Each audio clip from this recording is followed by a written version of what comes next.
Welcome to History Facts and Mysteries, your portal to the past, where we uncover the untold stories and everyday lives behind the great events of history. Today, we're traveling back in time to ancient Rome, a civilization renowned for its grandeur, its military might, and its enduring influence on Western culture.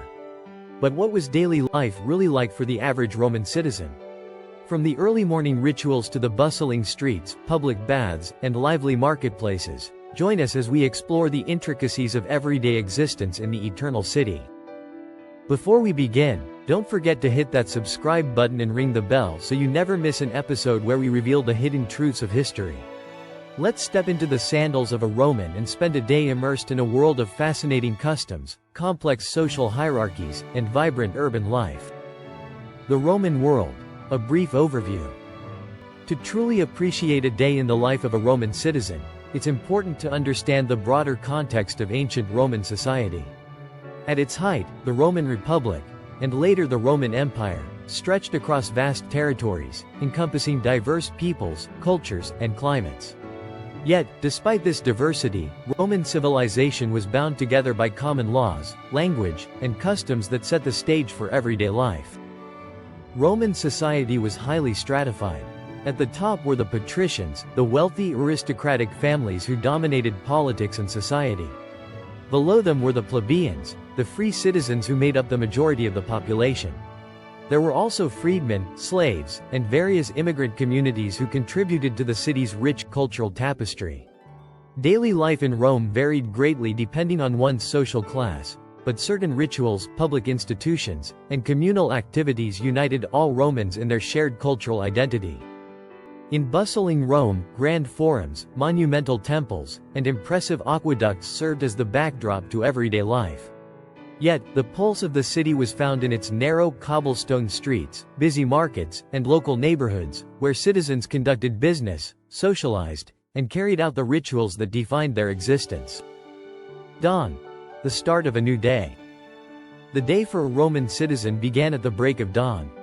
With the first light filtering through the modest insulae, apartment buildings, or domus, homes, of the city, Romans would awaken to a world governed by both natural rhythms and long-established customs.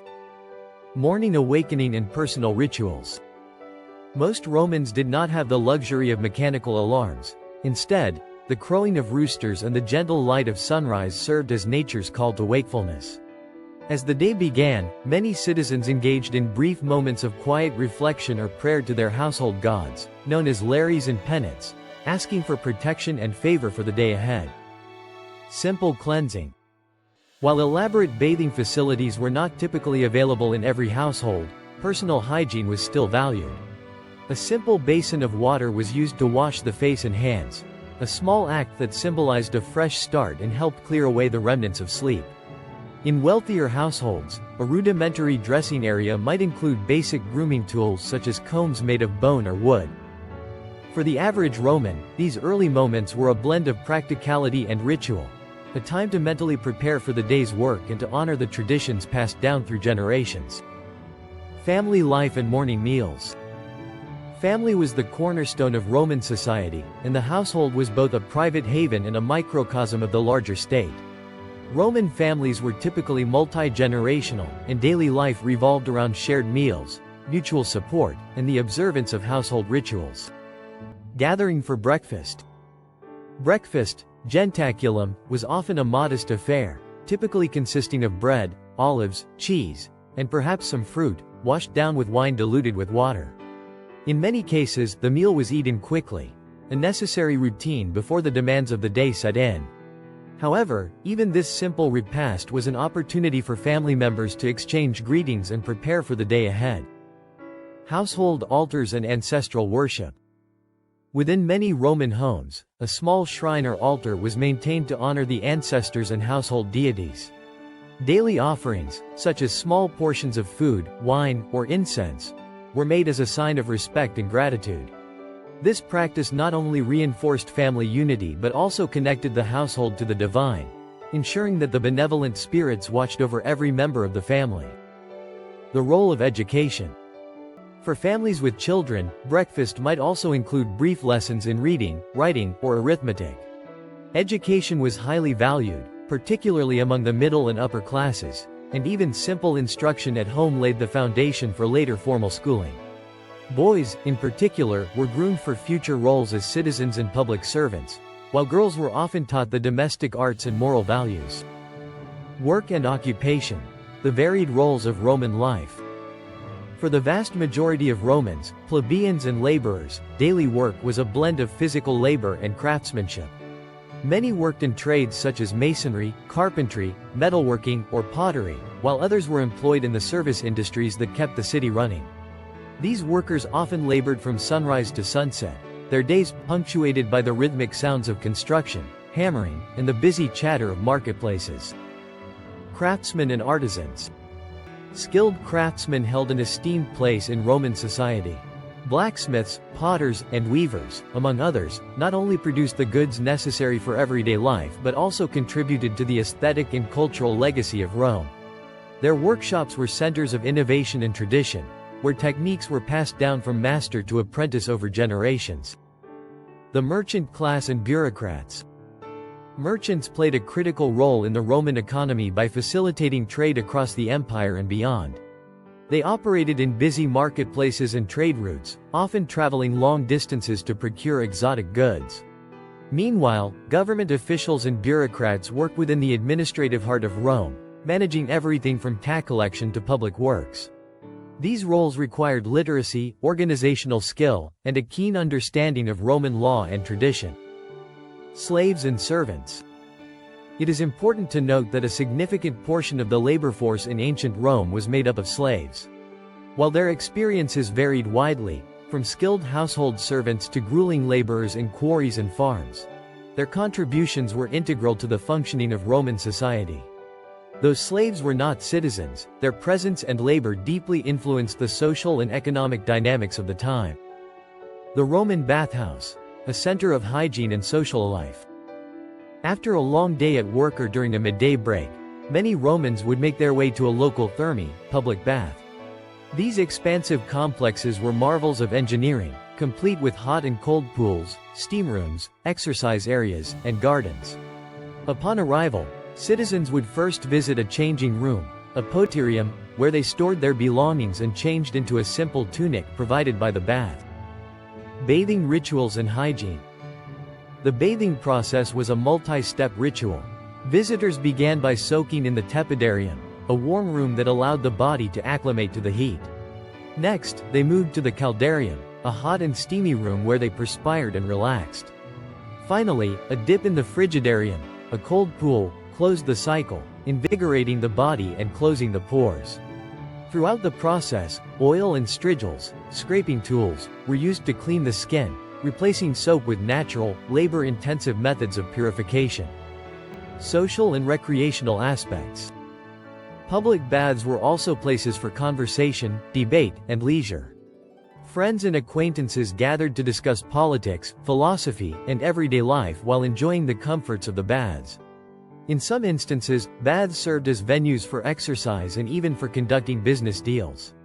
The communal nature of the baths fostered a strong sense of civic identity, linking personal hygiene with public life. Lunch, snacks, and the Roman dining experience. For the common citizen, lunch might consist of bread, cheese, fruit, and sometimes cold leftovers from the previous day's dinner. Street vendors and local taverns provided quick, affordable options for those who did not have the luxury of a full home-cooked meal. Meals were often eaten quickly, standing or sitting at public tables in bustling markets. The experience of a Roman taverna.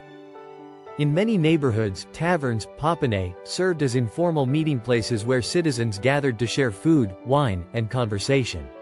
Here, meals were accompanied by lively discussion and, at times, impromptu entertainment.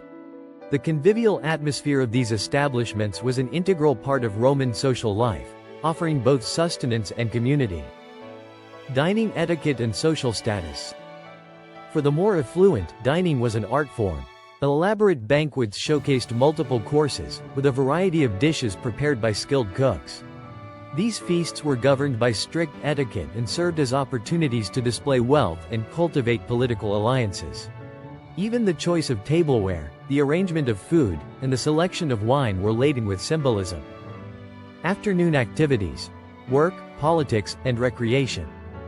For many citizens, especially those with an interest in civic life, the afternoon meant a visit to the Forum, Rome's bustling center of politics, commerce, and social interaction. Here, citizens could hear speeches from politicians, debate the issues of the day, and even cast their votes in local elections. The Forum was the heartbeat of Roman public life, where ideas were exchanged and alliances were forged. Leisure and entertainment. Not all afternoons were consumed by work or politics. For many, leisure activities provided a welcome break from the demands of daily life. Popular pastimes included attending theatrical performances, watching gladiatorial contests at the Colosseum, or simply strolling through public gardens and along the Tiber River. These activities not only offered relaxation but also reinforced social bonds and cultural traditions. Education and intellectual pursuits. For the young and the learned, the afternoon might also be a time for education. Children from patrician families attended schools where they studied literature, rhetoric, and philosophy. Meanwhile, public lectures and discussions on topics ranging from law to astronomy were held in various civic spaces, reflecting Rome's commitment to intellectual growth and debate. Evening rituals and dinner. The main evening meal. Dinner was the largest and most important meal of the day, especially for the upper classes. This meal was not merely about nourishment, it was a social event marked by conversation, entertainment, and cultural ritual. In a typical Roman household, the cena would be a multi-course affair, beginning with appetizers, gustatio, followed by the main course, prima mensa, and concluding with desserts, secunda mensa. Even for common citizens, dinner was a time to gather with family and share the events of the day. Household gatherings and private feasts. In many homes, dinner was served in a triclinium, a dining room arranged with 3 couches around a low table. Family members reclined on these couches while slaves served the meal, and conversation flowed freely. The act of dining together reinforced family unity and allowed for the passing on of stories, traditions, and even political opinions. For the elite, dinner parties could also be occasions for forging alliances and displaying wealth through lavish spreads and imported delicacies. Religious observances and evening prayers. After dinner, many families observed evening rituals that included prayers and offerings to household deities and ancestors.